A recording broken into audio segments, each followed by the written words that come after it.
Aquarians, let's see कि 3 Feb 2026, 3 फरवरी 2026 आज का divine message, goddess guidance, universal message क्या है, अभी एट प्रेजेंट आपको क्या सुनने की ज़रूरत है, लाइफ की जिस भी सिचुएशन में आप हैं उसमें अभी क्या करना सही होगा आपके लिए, ये सब हम इस रीडिंग में देखेंगे। And definitely full moon energies चल रही हैं, तो एनर्जी बहुत हाई है। आई नो कि ये आपसे रेजोनेट करेगा ही। फुल मून की एनर्जीज़ जो हैं मैंने ऑलरेडी पोस्ट की हैं, अगर आपने नहीं देखी हैं तो प्लीज़ ज़रूर देखें। और ये रीडिंग जो है वो डिवाइन गाइडेंस के रिगार्ड में है। अभी आपको क्या करना चाहिए, क्या सुनना चाहिए, इस रिगार्ड में है। आज की सिचुएशन, आज कोई सिचुएशन आए उससे कैसे डील करना सही है, या लाइफ की किसी सिचुएशन को कैसे डील करना चाहिए, ये उस रिगार्ड में हो सकता है। तो इसी तरीके से इस रीडिंग को आप देखिएगा। सबसे पहले देखते हैं 3 फरवरी 2026 की ओवरऑल एनर्जी एक्वेरियंस के लिए क्या है। Please universe, please divine power, please spirit guides, please give me the accurate message which are in our good. Thank you so much.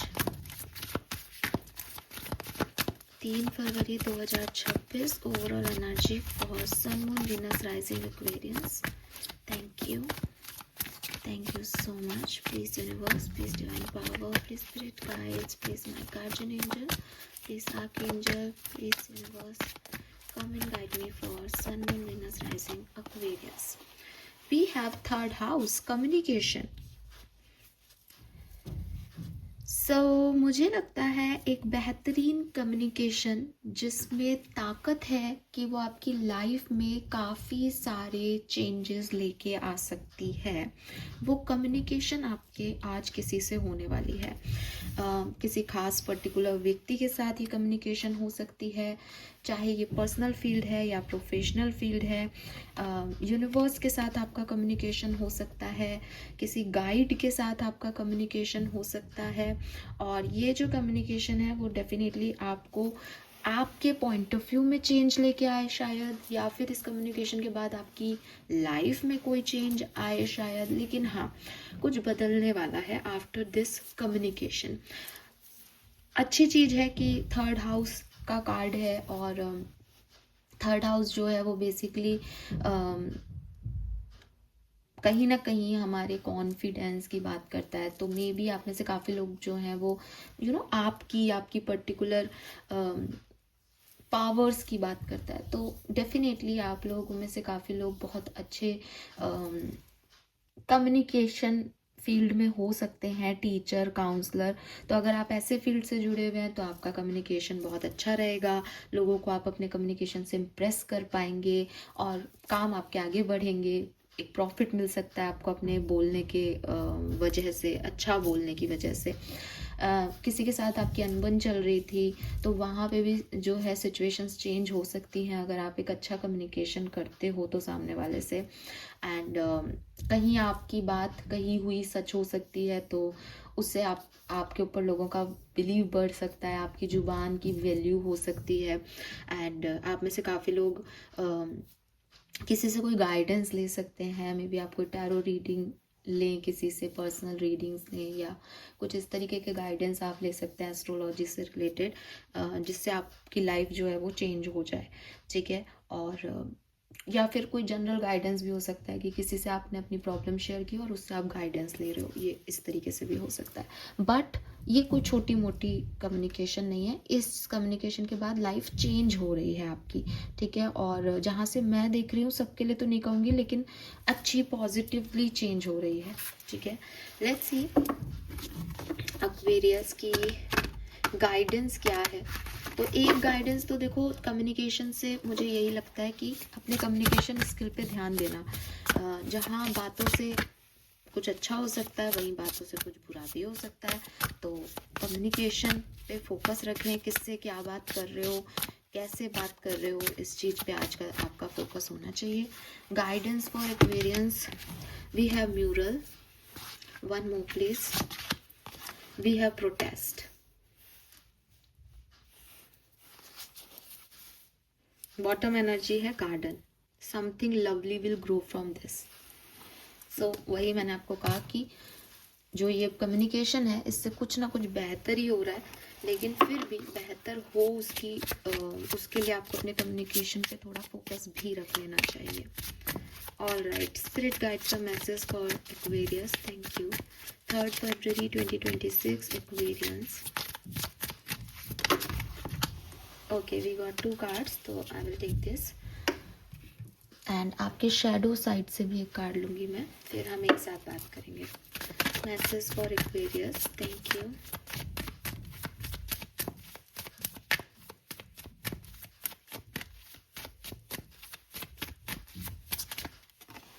Okay,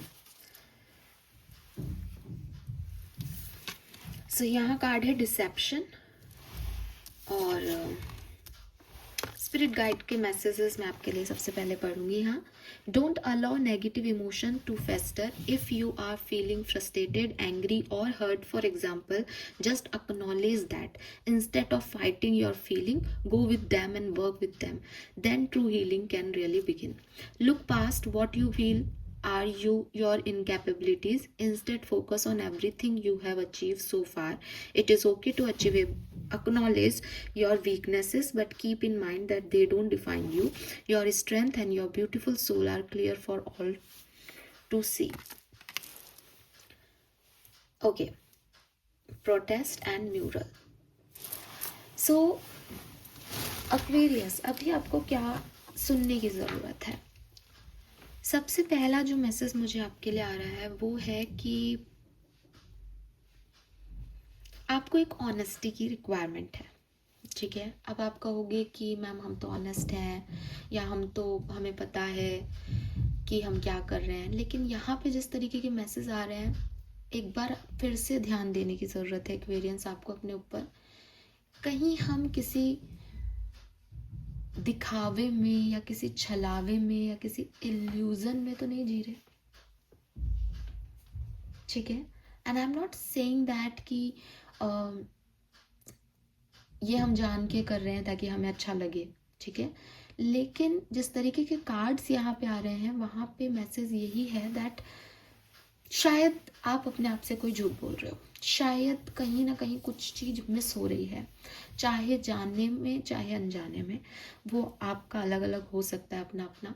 लेकिन एक बार बाहरी दुनिया से आंखें बंद करें और अपनी थर्ड आई को खोलें और अपने अंदर झांकें, और अपने अंदर सिर्फ एक चीज़ पूछनी है, क्या मैं यही चाहती हूँ या यही चाहता हूँ जो मैं कर रहा हूँ? क्या जो मुझे समझ आ रही है चीज़ें उसको मैं इग्नोर तो नहीं कर रहा?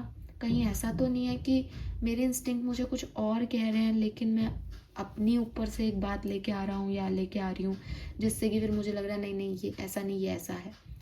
कुछ ना कुछ है जो जैसा है उसे वैसा नहीं देखा जा रहा है एक्वेरियस, ठीक है। और ये कोई बाहर से नहीं है, ये आपके अंदर का डिसेप्शन है। ये क्लियरली दोनों स्पिरिट मैसेज जो हैं वो भी इस कार्ड के साथ जा रहे हैं कि कहीं ना कहीं हम अपने साथ ऑनेस्ट नहीं हो पा रहे, ठीक है। तो लाइफ में एक बार अगर आपको ऐसा फील भी हो रहा है ना, नहीं नहीं ये मैसेज मेरे लिए नहीं है, मैं तो ऑनेस्ट हूँ, एक बार के लिए खुद के अंदर झांकें और देखें क्या हर एक काम, हर एक सिचुएशन, हर एक फीलिंग आपकी वही है जो एग्जैक्टली होनी चाहिए? क्या आप खुद को या दूसरे को लेके क्रिटिकल तो नहीं हो रहे हो?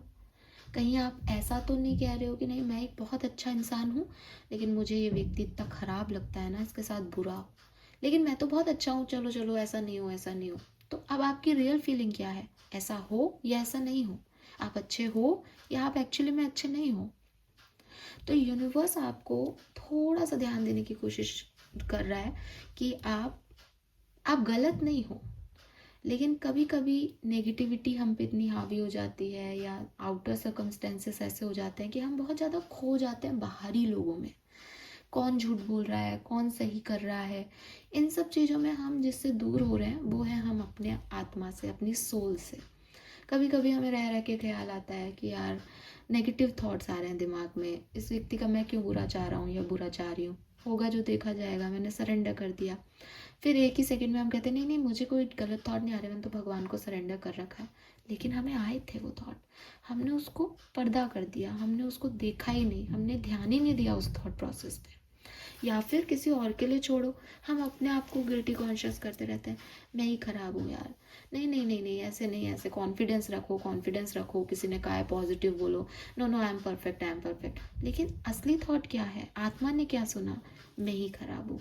आपने चाहे मुंह से और चारों तरफ की एनर्जीज को बदलने के लिए, अपने आप को कॉन्फिडेंट रखने के लिए ये बोल दिया बाद में, या अपने आप को समझा लिया, लेकिन रियल फीलिंग क्या थी जो सोल से आई, वो वही थी जो फर्स्ट डायलॉग था। तो यूनिवर्स आपको यही कह रहे हैं दैट अपनी रियलिटी बदलने के लिए आपको अपनी ऑनेस्टी पे काम करना पड़ेगा, आपको थोड़े से सच का सामना करना पड़ेगा। आप चलता है, हो जाएगा, ठीक है, डर की वजह से आपने किसी चीज़ को एक्सेप्ट कर लिया, इन सब चीज़ों से निकले। और ये आपसे बेहतर कोई नहीं जानता। अगर मेरी ये सब बातें कहने पे आपने अपने अंदर झाँका और आपको लगता है नहीं नहीं मैम, मैं तो सही हूँ, मैं तो वही कर रहा हूँ जो करना चाहता हूँ, मैं तो वही सोचता हूँ जो बोलता हूँ, और मुझे ऐसा कुछ भी नहीं लग रहा जैसा आप कह रहे हो, then this is not for you. लेकिन अगर ये मैसेजेस यहाँ इतने स्ट्रांगली हैं कि 3 कार्ड सेम मैसेज कह रहे हैं, तो आपके लिए ये परफेक्ट मोमेंट है एक बार दोबारा झांकने का, जहाँ आप इग्नोर कर रहे हो, जहाँ आप यू नो आईना है तो आपके चेहरे पे दाग है और आप आईना पोंछ रहे हो कि नहीं नहीं इस पे धूल होगी, मैं तो ठीक ही हूँ, मैं तो अच्छा ही हूँ। नहीं हो आप सही, नहीं हो आप ठीक। And I am not saying कि आप गलत हो या कोई आपको अपने ऊपर उंगली नहीं उठानी है, वो तो बिल्कुल नहीं उठानी, म्यूरल की एनर्जी है, लेकिन खुद से बात करनी है। हो सकता है ये कम्युनिकेशन किसी और के साथ नहीं करना जो बदल जाए, ये कम्युनिकेशन अपने साथ करना है ताकि चीज़ें बदल सको अपने लिए। ठीक है, बिल्कुल हो सकता है, मैंने पहले भी बोला था ये चीज़ कि ये आपके गाइड्स के साथ आपका कम्युनिकेशन हो सकता है, और आपके गाइड्स आपके चित्त में हैं। आपको गाइडेंस, आपके इंस्टिंक्ट कहाँ से मिलते हैं, आपके अंदर इनर पावर से मिलते हैं, इनर सेल्फ से मिलते हैं। तो थोड़ा टाइम अपने साथ बिताओगे तो समझ आएगा कि क्या कर रहे हो, क्यों कर रहे हो, किसी डर की वजह से या सच में वो चाहते हो, अच्छा क्या नहीं लगता, कि कहीं वही तो नहीं कर रहे जो अच्छा नहीं लगता दूसरों में। इस चीज़ पे थोड़ा सा ध्यान दो। सेकंड मैसेज जो मुझे ये दिखता है कि चाहे आपकी फीलिंग्स नेगेटिव हो, आप कहो कि मैम मुझे बहुत गुस्सा आता है इन दिनों, क्योंकि मून एनर्जी चल रही है एक्वेरियस, और मून एनर्जीज में आपके इमोशंस हाई जाएंगे, फ्रस्ट्रेशन बढ़ेगा, गुस्सा आएगा, मूड स्विंग्स होंगे होंगे ही होंगे। तो चाहे आपके कोई भी नेगेटिव इमोशंस हो, जब वो आपको समझ आए, ठीक है, सबसे पहले तो उनको समझना ज़रूरी है कि हाँ यार मैं गुस्सा कर रहा हूँ। एक होता है कि क्या है, गुस्सा तो सबको आता है, आ गया जो आ गया, ऐसा कुछ नहीं है, लेकिन क्यों आ गया। गुस्से में अगर आप हो तो आप कंट्रोल ही नहीं कर रहे हो खुद को। अगर आप दूसरे के बारे में फ्रस्ट्रेट हो रहे हो किसी बात से कि ये ना हो जाए, ऐसा कर दिया वैसा कर दिया, इसका मतलब आपका खुद पे कोई कंट्रोल ही नहीं है। फिर तो आउटर एक्सपीरियंसेस आपको चला रहे हैं ना, फिर तो आप सही कैसे हो सकते हो, फिर तो आप झूठ ही बोल रहे हो ना अपने आप से।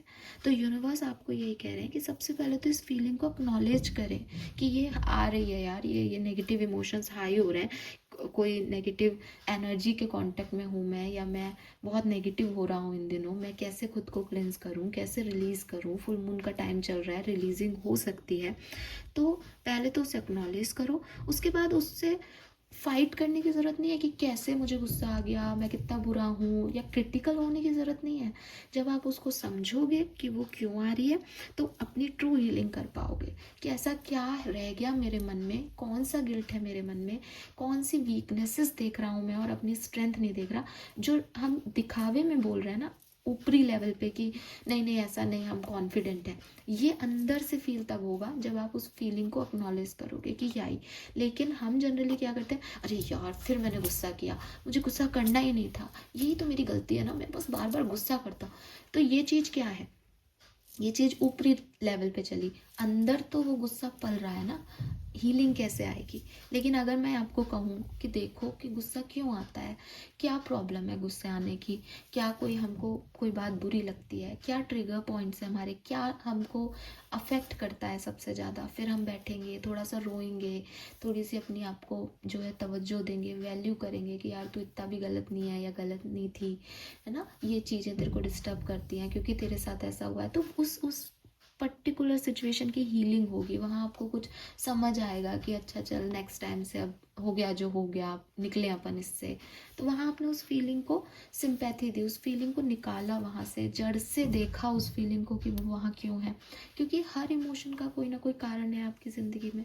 लेकिन क्यों इमोशन आ गया, ये तो होना ही नहीं चाहिए, मेरे को तो अच्छा आदमी बनना है, मुझे तो इसके बारे में बुरा सोचना नहीं है, ऐसे अच्छा आदमी नहीं बन पाओगे। ठीक है, सो अपने हर फीलिंग, हर इमोशन को डीपर लेवल पे एनालाइज करो। That is your intuition basically. आप लोग, काफ़ी लोग मुझसे पूछते हो कि मैम इंट्यूशन और कैसे पता चले ये इंट्यूशन है। इंट्यूशन यही है जो डीपर लेवल में फीलिंग आती है। इंट्यूशन इज़ नॉट कि मैंने सुपरफिशियली सोचा यार ऐसा होना चाहिए और देखो मेरे सोचने से हो गया, नहीं। कई बार मैं आपको रीडिंग के टाइम बोलती हूँ कि यार मैंने जो मेरे मन में आया वो बोला, रीज़न कि वही है जो सुनना है आपको। सोच समझ के बोली गई बात, कोई ज्ञानी थोड़ी बैठे हैं यहाँ, इंस्टिंक्ट है। और इंस्टिंक्ट आपके भी ऐसे ही काम करते हैं, हमारे भी ऐसे ही काम करते हैं। जस्ट आपको उन्हें समझना पड़ेगा कि वो फीलिंग क्यों आई, वो थॉट प्रोसेस क्यों है दिमाग में, और उसको एक्नॉलेज करोगे तो उस पर काम कर पाओगे, उसकी हीलिंग कर पाओगे, उसको क्लियर कर पाओगे अगर वो सही नहीं है तो। But don't be critical with your self. अपने साथ हार्म नहीं करना है, क्रिटिकल नहीं होना है। क्रिटिकल होकर के हीलिंग नहीं हो सकती कि मैं आपको डांट भी रही हूँ और आपकी को हील भी कर दूँ, नहीं कर सकती मैं ये चीज़। मुझे आपके साथ शांति से बैठ कर के ही हील करना पड़ेगा। हीलिंग ऐसे ही होती है और healing is a very slow process. आप सोचें कि हाँ मैडम मैंने सोचा था, आप सही कह रहे हो, मैंने कर ली हीलिंग, नहीं। 10 मिनट में हीलिंग नहीं हो सकती। आपका कोई फिजिकल वुंड भी 10 मिनट में नहीं भरता, उसको टाइम लगता है प्रॉपर जो है क्लॉटिंग बनने में। तो वो चीज़ आप समझें कि हीलिंग कोई एक दिन या 10 दिन या 10 घंटे की कहानी नहीं है। हीलिंग में टाइम लगता है। इस जस्ट आपने एक्नॉलेज किया तो अब वो परत पे परत चढ़ती जाएगी। जैसे नॉर्मल फिजियोलॉजी होती है ना वुंड्स की, कि पहले प्लेटलेट्स टेम्प्रेरी क्लॉट बनाएंगे, फिर आपके फाइब्रिनोजन आके फाइब्रिन बना देगा, क्लॉट कर देगा, तो फिर परमानेंट क्लॉट बनेगा। तो वही चीज़ यहाँ चल रही है। Then we have be your own first priority. अब क्या करना चाहिए ऐसे में, अपने आप को प्रायोरिटाइज करो। दूसरों के लिए खुद को इग्नोर मत करो। एक्वेरियस, मेरे अंदर कमियां हैं तो मैंने खुद को तो एक बड़ी जरा सी जगह दे दी अपनी ज़िंदगी में, और दूसरे मेरे सारे चारों तरफ के बड़े अच्छे हैं, महान लोग हैं, उनको मैंने भगवान बना रखा है। ऐसा नहीं होता। खुद की प्रायोरिटी करो। खुद जैसे भी हो, आपके अंदर कोई खराबी होगी लेकिन आपके अंदर कुछ अच्छाइयाँ भी तो होगी। तो अपनी वीकनेसेस को एक्नॉलेज करना अच्छी बात है कि आप जानते हो कि मेरी ये कमियां हैं, बट अपने आप को कहीं छोटा दिखाना, अपनी वैल्यू नहीं करना, ये भी तो गलत है। तो अपनी स्ट्रेंथ, अपनी ब्यूटीफुल सोल की, कितने लोग होंगे यहाँ दुनिया में जो ये मानते होंगे कि वो गलत है। हिम्मत नहीं है लोगों में अपने आप को गलत कहने की। आप में अपनी वीकनेस देखने की ताकत है, आप में ये ताकत है। That is your power, that is your strength. ये वीकनेस हो ही नहीं सकती कि एक व्यक्ति अपनी कमी देख सके। हमेशा इंसान दूसरे को जज करने बैठता है, दूसरे की कमियां देखता है। आप वो इंसान हो जो अपने आप को भी कह रहे हो कि यार मेरी ये प्रॉब्लम ही है यार, तो ये आपकी स्ट्रेंथ है। आपकी कमी है लेकिन आपकी स्ट्रेंथ भी तो है। आप अपनी स्ट्रेंथ पे भी फोकस करो और अपने आप को प्रायोरिटाइज करो। मैं क्या चाहती हूँ, मैं क्या चाहता हूँ, इसमें कोई बुराई नहीं। कई बार हमें लगता है अरे यार मैंने इतना पैसा अपने ऊपर खर्च कर दिया। क्यों नहीं करोगे आप खर्च अपने ऊपर? आपको अपने आप को अच्छा दिखाने के लिए, अपने आप को फील गुड कराने के लिए जो बन पड़ता है आप करें। अगर आप कमाते हैं बहुत अच्छी बात है, आप अपना पैसा कमाया हुआ अपने ऊपर खर्च करें। एक्वेरियस, खुद को तवज्जो दें। हमें अच्छा फील करने के लिए दुनिया ही हमें तवज्जो दे, इसके लिए थोड़ी ज़रूरी है। सेल्फ लव भी तो कोई चीज़ होती है। तो खुद को तवज्जो देना, खुद को वैल्यू करना, खुद के ऊपर काम करना कि मैं, मेरी ये वीकनेसेस है और देखो मैं कैसे 1 महीने में अपने आप को चेंज करके दिखाता हूँ। खुद को गोल्स देना कि यार मैं बहुत ना, मेरी टमी आ रही है, अब देखो मैं अपनी टमी कम करूँगी या करूँगा। तो ये सब गोल आप खुद को दो और खुद को बेहतरीन से बेहतरीन बनाते जाओ। आपकी आत्मा पे कोई छींटे लग गए हैं गंदगी के, तो उसको निकालो वहाँ से कि नहीं नहीं अब नहीं करना ये गलत काम, अब मैं बहुत प्योर आदमी बनूंगा या प्योर औरत बनूंगी। तो अपने आप को टास्क दो और करो इन चीज़ों पे काम। Then we have protest. Protest कह रहा है स्टार्ट रिवॉल्यूशन, चेंज की शुरुआत आपसे होगी। मैंने अभी आपको बोला भी, मुझे आप में से काफ़ी लोगों के लिए लग रहा है ये कम्युनिकेशन आपका अपने आप से होगा और उसके बाद आपकी लाइफ में चेंज आएगा, या फिर किसी से कोई कम्युनिकेशन होगा उसके बाद आपकी लाइफ में चेंज आएगा, एंड ये चेंज की बिगिनिंग आप करोगे। रिवॉल्यूशन का कार्ड यही कह रहा है दैट अगर आप अपनी ज़िंदगी में कोई बदलाव चाहते हैं, अगर आपको लगता है कि मेरी लाइफ में ये ख़राब है और मुझे कुछ अच्छा करना है, तो पहला स्टेप आपको खुद लेना पड़ेगा। हम दुनिया वालों के लिए भी ऐसे ही बोलते हैं कि अगर आपको लगता है कि यार यहाँ पे मेरी यहाँ की स्टेट गवर्नमेंट काम नहीं कर रही, ये प्रॉब्लम्स है हमारे जो है एरिया में, तो आप वहाँ पे खुद काम करो। अगर आप दिल्ली में रहते हो और आपको लगता है यार दिल्ली में बहुत पॉल्यूशन है, गवर्नमेंट कुछ काम क्यों नहीं कर रही, आप खुद 4 पेड़ लगाओ। आपके दिल्ली में पॉल्यूशन क्यों है? क्योंकि आप लोगों ने पेड़ वेड़ सब काट दिए और एकदम अर्बन सिटी बना दिया। तो आपने क्या किया? दूसरे क्या कर सकते हैं वो बिल्कुल आपको पता है, सबको पता होता है कि दूसरों को किस सिचुएशन में क्या करना है, बट आप क्या कर सकते हो? तो चेंज आप अपने अंदर लेके आओ, आप शुरुआत करो चेंज की, वो चेंज आएगा, आपकी ज़िंदगी बदलेगी और सब पॉजिटिव होगा। लेकिन इससे पहले खुद पे क्रिटिकल होना छोड़ो, खुद की फीलिंग्स को एक्नॉलेज करना सीखो, खुद की ताकतों को समझो अपनी वीकनेसेस के साथ, और वीकनेसेस नहीं दिख रही तो वीकनेस भी ढूंढो। ऐसा कोई परफेक्ट आदमी पैदा नहीं हुआ जिसमें कोई कमी नहीं हो और कोई ताकत नहीं हो, सब में सब होता है। तो ढूंढो, एक्नॉलेज करो, काम करो और चेंज लाओ। ऐसा चेंज जो परमानेंट हो, ऐसा नहीं कि किसी ने कह दिया इसलिए मैं 2 दिन के लिए दिखावा कर रहा हूँ। ठीक है, so this is all for you Aquarius. Colour of the day मुझे 2 शेड्स दिख रहे हैं, एक तो सनलाइट का येलो कलर और एक ग्रीन कलर, दोनों ही शेड दिख रहे हैं, तो मैं दोनों पे जाऊंगी। एंड नंबर्स की अगर मैं बात करती हूँ तो यहाँ पे नंबर 5 की एनर्जी बहुत स्ट्रांग है, नंबर 6 की एनर्जी है, नंबर 7 की एनर्जी है, नंबर 8 की एनर्जी है, और 28, 25, 41 एज ग्रुप भी हो सकता है। दिसंबर जनवरी का महीना, फरवरी का महीना, इवन अगस्त, मई, अप्रैल मई और अगस्त, ये भी आपके लिए सिग्निफिकेंट हो सकते हैं। ठीक है, this is all for you. Thank you so much मुझे सुनने के लिए। चैनल को लाइक और सब्सक्राइब कीजिएगा। Bye bye.